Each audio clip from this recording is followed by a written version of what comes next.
آگے بڑھے اور آپ کو بتائیں، وزیر اعظم شہباز شریف نے کہا ہے کہ سانحہ 9 مئی ناقابل معافی جرم ہے۔ افواج اور شہداء کے خلاف سوشل میڈیا پر مہم قابل مذمت ہے۔ IMF پروگرام کے لیے آرمی چیف نے اہم کردار ادا کیا۔ آرمی چیف نے ایک دوست ملک کا دورہ بھی کیا۔ وزیر اعظم شہباز شریف نے لندن میں پریس کانفرنس میں کہا، میں نے ڈاکٹر یونس، کیئر سٹارمر اور طیب اردوان سے ملاقات کی۔ غزہ میں انسانیت سوز مظالم ڈھائے جا رہے ہیں۔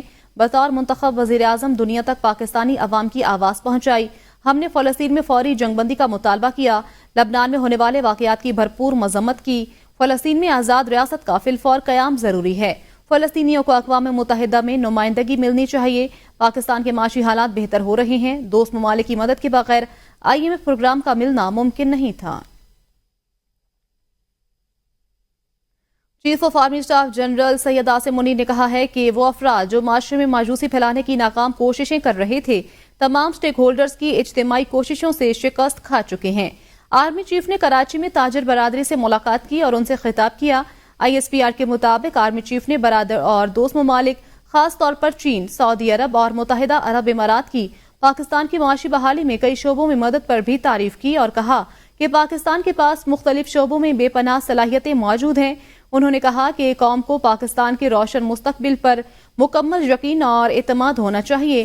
آرمی چیف نے کراچی کی کاروباری برادری سے بھی ملاقات میں ملک کی اقتصادی ترقی میں ان کے کردار کو سراہا، جبکہ شرکاء نے SIFC کی کارکردگی کی تعریف کی اور ملکی معیشت میں مثبت پیش رفت کو سراہتے ہوئے کہا کہ SIFC مزید معاشی ترقی کے لیے سازگار ماحول فراہم کر رہی ہے۔ آرمی چیف نے وفاقی اور صوبائی حکومتوں کی جانب سے تمام اقدامات کی حمایت کے لیے کی جانے والی کوششوں کی تعریف کی۔ وزیر اعظم کے مشیر رانا ثناءاللہ نے کہا ہے کہ مولانا فضل الرحمان کو چھوڑ کر آئینی ترمیم کے لیے نمبر پورے کرنا درست نہیں ہوگا۔ نون لیگی رہنما رانا ثناءاللہ نے کہا ہے کہ حکومت مولانا فضل الرحمان کو چھوڑ کر آئینی ترمیم کے لیے ارکان پورے کر بھی لے تو یہ درست نہیں ہوگا۔ نجی ٹی وی سے گفتگو میں وزیر اعظم کے مشیر رانا ثناءاللہ نے کہا کہ حکومت قانون میں جو ترامیم کرنے جا رہی ہے اس میں مولانا کو ضرور آن بورڈ لینا چاہیے۔ PP کے وفد نے گزشتہ روز JUI کے امیر مولانا فضل الرحمان سے ان کی رہائش گاہ پر ملاقات کی تھی، جس میں ان کو اپنی آئینی ترامیم لانے کی تجویز دی تھی۔ سابق وزیر اعظم شاہد خاقان عباسی کا کہنا ہے 50% عوام کو وہ حقوق نہیں دے سکے جو ہمارا آئین کہتا ہے۔ ملک میں نوجوان مایوس ہیں، معیشت بہتر ہوگی تو نوجوان کا مستقبل بھی بہتر ہوگا۔ حکومت میں آ کر صرف باتیں ہی کی جاتی ہیں۔ جمہوریت کے بغیر ملک میں ترقی ممکن نہیں۔ آئین کے اندر ہر مسئلے کا حل ہے۔ کسی کو بولنے کا حق نہیں دیں گے تو انتشار پھیلے گا۔ مجھے جہاں بھی ہم جاتے ہیں نوجوان سوال کرتے ہیں کہ جی ہمارا مستقبل کیا ہوگا۔ آپ کا مستقبل، نوجوان کا مستقبل اس ملک کی معیشت سے جڑا ہے۔ ملک کی معیشت بہتر ہوگی تو جب ایک ملک عوام کی سہولت کے نہیں اپنی سہولت کے لیے قانون بنائے پھر وہ کیسے ترقی کرے گا؟ یہ بنیادی سوالات ہیں جو آج کرنے کی ضرورت ہے، جن کے حل کی ضرورت ہے۔ اور اس ملک کے معاملے مشکل نہیں ہیں۔ آج اس ملک، میں نے پہلے کہا، اس ملک کی لیڈرشپ جو ہے وہ ایک ٹیبل پہ اگر بیٹھ جائے اور آگے کا ایجنڈا طے کر لے ملک کیسے چلانا ہے، تو آپ یقین کریں کہ ایک میرا خیال ہے کہ دنیا کے چند جو خوبصورت آئین ہے اس کے اندر ایک ہے، ہر مسئلے کا ذکر بھی ہے، اس کو حل کرنے کا طریقہ بھی ہے اور پورا پروسیس بھی ڈیفائنڈ ہے۔ بانی PTI اور بشرا بی بی کے خلاف 190 ملین پاؤنڈ ریفرنس کی سماعت۔ بشرا بی بی کے وکیل عثمان گل کی نیب کے آخری گواہ پر جرحا جاری۔ سماعت 2 اکتوبر تک ملتوی کر دی گئی۔ 190 ملین پاؤنڈ ریفرنس کی سماعت احتساب عدالت کے جج ناصر جاوید رانا نے کی۔ سماعت کے دوران بانی PTI اور بشرا بی بی کو اڈیالہ جیل میں قائم خصوصی عدالت پیش کیا گیا۔ نیب کی جانب سے ڈیپٹی پروسیکیوٹر جنرل سردار مظفر عباسی لیگل ٹیم کے ہمراہ عدالت پیش ہوئے، جبکہ ملزمہ بشرا بی بی کی جانب سے عثمان ریاض گل ایڈوکیٹ عدالت پیش ہوئے۔ پروسیکیوٹر جنرل نیب سردار مظفر عباسی نے کہا، وکیل صفائی جان بوجھ کر مقدمے کو التوا دے رہے ہیں۔ ایسے سوالات پوچھے جا رہے ہیں جن کا جواز نہیں بنتا۔ ایسے سوالات پوچھے جا رہے ہیں جن کا ریفرنس سے کوئی تعلق نہیں۔ نیب کے گواہ آج 26ویں مرتبہ عدالت حاضر ہوئے ہیں، لیکن وکلا صفائی کی جرح مکمل نہیں ہو سکی۔ عدالت نے کیس کی سماعت 2 اکتوبر تک ملتوی کر دی۔ 2 اکتوبر کو بھی عثمان گل گواہ پر جرح جاری رکھیں گے۔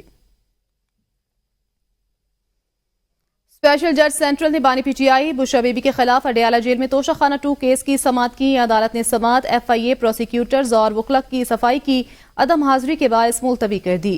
ملزمان کی درخواست ضمانتوں کی سماعت اسپیشل جج سینٹرل شاہرخ ارجمند نے کی. بانی پی ٹی آئی اور بشرا بی بی کو اڈیالہ جیل میں قائم خصوصی عدالت میں پیش کیا گیا.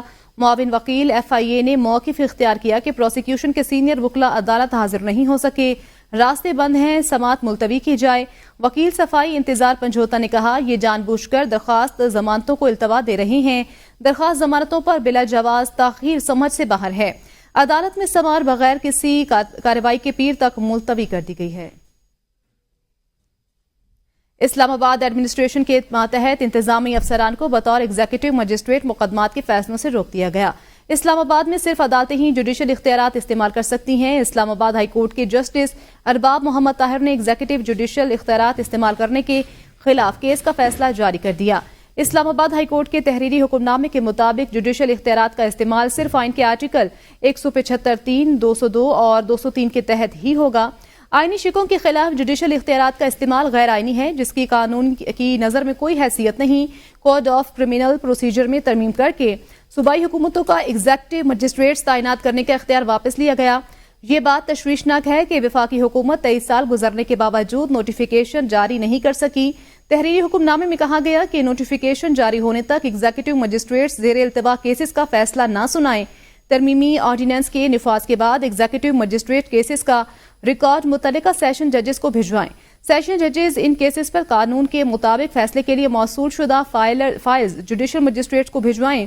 آئین کا آرٹیکل 175(3) واضح اور غیر مبہم ہے, جس میں عدلیہ اور ایگزیکٹو کو الگ کیا گیا. عدلیہ کو ایگزیکٹو سے علیحدہ کرنے کی فارمیلٹیز پوری کرنے کے لیے 14 سال کا وقت دیا گیا.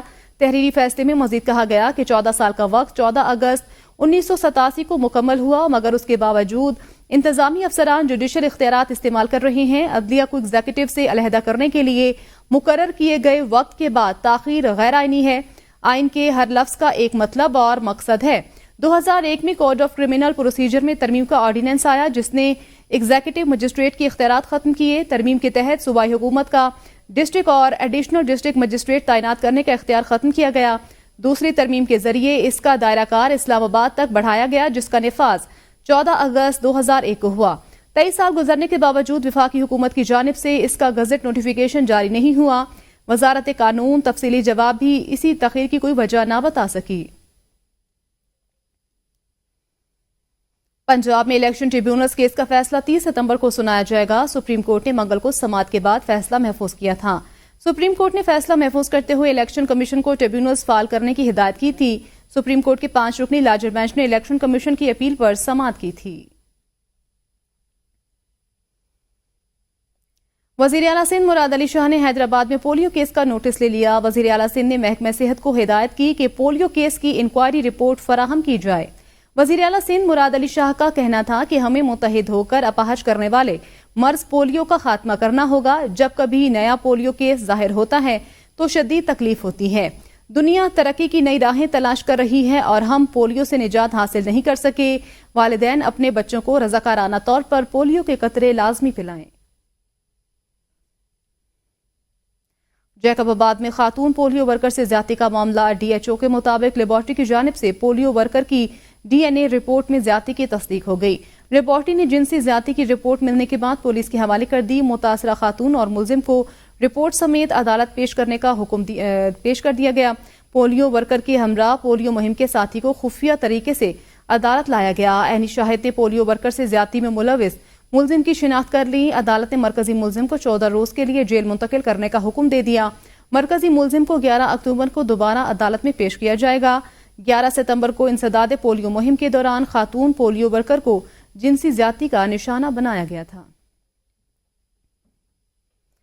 وزیر اعلیٰ خیبر پختونخوا قافلے کی صورت میں اٹک تک پہنچے. برہان انٹرچینج تک کارکنوں سے خطاب کرتے ہوئے واپسی کا اعلان کیا. علی امین گنڈاپور نے کہا حکومت ہمیں آئینی حق نہیں دیتی. بانی پی ٹی آئی کے حکم پر ہم نے اپنا احتجاج ریکارڈ کرا دیا. ہم اداروں کے ساتھ ٹکراؤ نہیں چاہتے. دوبارہ آئیں گے اور سیدھا اڈیالہ جیل جائیں گے. وزیر اعلیٰ نے کہا کہ راولپنڈی میں وقت ختم ہو گیا. علی امین گنڈاپور نے کہا بانی پی ٹی آئی کا حکم ریڈ لائن ہے. یہ تحریک جاری رہے گی. آپ سب دیکھ لیں فرنٹ پر میری گاڑی کھڑی ہے. وزیر اطلاعات پنجاب عظمہ بخاری نے کہا علی امین گنڈاپور آج پھر پنجاب میں داخل ہوئے بغیر واپس چلے گئے۔ گنڈاپور سرکاری وسائل کو آگ لگا کر غنڈہ گردی کر کے واپس گئے۔ انہوں نے کہا پنجاب میں غنڈہ گردی نہیں، قانون کی حکمرانی چلے گی۔ وزیر اعلیٰ پنجاب مریم نواز کو اپنی حکومت کی ریٹ منوانی آتی ہے، سڑکیں چوراہے بند کرنے کی کوشش پر آہنی ہاتھوں سے نمٹا جائے گا۔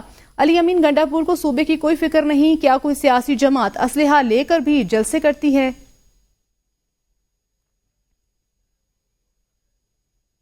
پنجاب میں سیاحت کے فروغ کے لیے اہم اعلان کیے گئے ہیں۔ وزیر اعلیٰ پنجاب مریم نواز شریف کی ہدایت پر سیاحت کے فروغ اور ترقی کے لیے 26 رکنی اسٹیئرنگ کمیٹی کر دی گئی ہے۔ سینیٹر پرویز رشید کی چیف منسٹر اسٹیئرنگ کمیٹی برائے Punjab tourism promotion and development کے لیے خصوصی نامزدگی کی گئی ہے۔ Maryam Aurangzeb chief minister steering committee on Punjab tourism promotion and development کی کنوینئر ہوں گی۔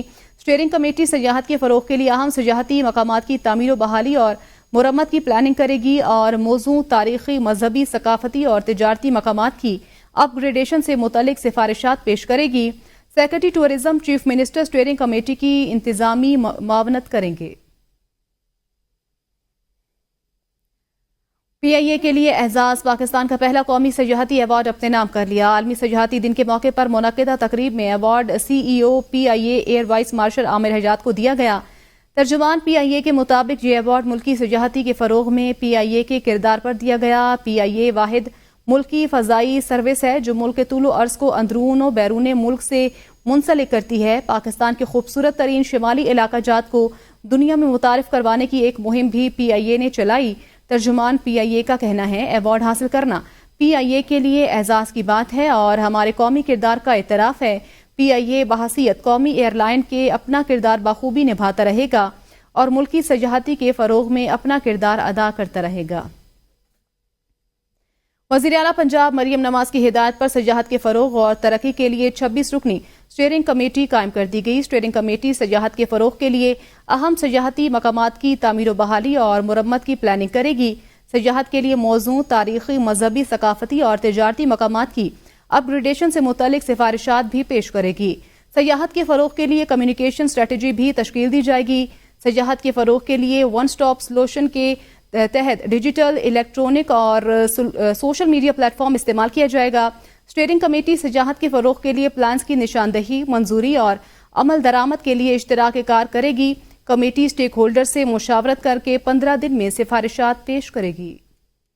پیٹرولیم مصنوعات کی قیمتوں میں اضافے سے کرایوں کا بڑھنا لازم و ملزوم امر ہے، تاہم قیمتیں کم ہونے سے کرایوں میں کمی شاذ و نادر ہی دیکھنے کو ملتی ہے۔ گزشتہ 2 ماہ میں پیٹرولیم مصنوعات کی قیمت میں ریکارڈ کمی ہوئی ہے۔ کیا کرائے کم ہوئے یا نہیں، دیکھتے ہیں ارشد شاد کی اس رپورٹ میں۔ عوامی نقل و حمل کے لیے استعمال ہونے والی ٹرانسپورٹ کے کرائے پر پیٹرولیم مصنوعات کی قیمتیں براہ راست اثر انداز ہوتی ہیں۔ گزشتہ 2 ماہ کے دوران پیٹرولیم مصنوعات کی قیمتوں میں 30 روپے فی لیٹر سے زائد کی کمی ہوئی۔ شہری کہتے ہیں نمایاں کمی کے باوجود کرائے جوں کے توں ہیں۔ 300 کچھ تھا پٹرول، اس وقت یہ 40 روپے تھے، اب 84 یا 90 روپے پٹرول مجھے لگ رہا ہے سستا ہو چکا ہے، تو کوئی عوام کو ریلیف دو۔ نہیں کم ہوگا، اتنے لے رہے جتنے پہلے 40 روپے اسٹاف صاحب لے رہے اتنے ہی لے رہے مسئلہ۔ تقریباً 1 مہینہ پہلے 1300 روپیہ تھا، اب بھی اتنا ہی ہے۔ حکومت کی جانب سے جاری کردہ کرایہ نامہ کے مطابق 0 سے 4 کلومیٹر تک کا کرایہ 30 روپے مقرر کیا گیا ہے۔ ٹرانسپورٹر کا کہنا ہے اسی کرایہ نامہ کے مطابق کرایہ وصول کر رہے ہیں۔ ہمارا 1 سال سے جو کرایہ چل رہے ہے، پیٹرول مہنگا ہوا ہے یا سستا ہوا ہے، ہم نے نہ کرایہ بڑھایا ہے اور نہ کم کیا ہے۔ جو گورنمنٹ کا کرایہ منظور شدہ ہے اس کے مطابق ہم کرایہ لے رہے ہیں۔ شہریوں کا کہنا تھا انتظامیہ کی جانب سے ستمبر میں جاری کردہ کرایہ نامہ کے اعداد و شمار پیٹرولیم مصنوعات کی قیمتوں میں کمی سے پہلے والے ہی ہیں، ایسے میں عوام کو کیا ریلیف ملا؟ پیٹرولیم مصنوعات کی قیمتوں میں نمایاں کمی کے باوجود کرایوں کے کم نہ ہونے پر شہری پریشان دکھائی دیے تو ٹرانسپورٹرز کا کہنا تھا سرکاری کرایہ نامہ کے مطابق کرائے وصول کیے جا رہے ہیں۔ انتظامیہ کو اس مبہم صورتحال پر فوری نوٹس لینا چاہیے۔ کیمرہ مین اشفاق حسین کے ساتھ ارشد شاد، اے بی این نیوز، اسلام آباد۔ وزیر اعظم شہباز شریف اقوام متحدہ کی جنرل اسمبلی کے اجلاس میں شرکت کے بعد وطن واپس روانہ ہو گئے۔ وزیر اعظم کا دورہ عالمی سطح پر پاکستان کی مؤثر نمائندگی اور ملکی مفادات کے تحفظ کے حوالے سے انتہائی اہمیت کا حامل رہا۔ نیو یارک سے رضوان عباسی کی یہ رپورٹ دیکھیے۔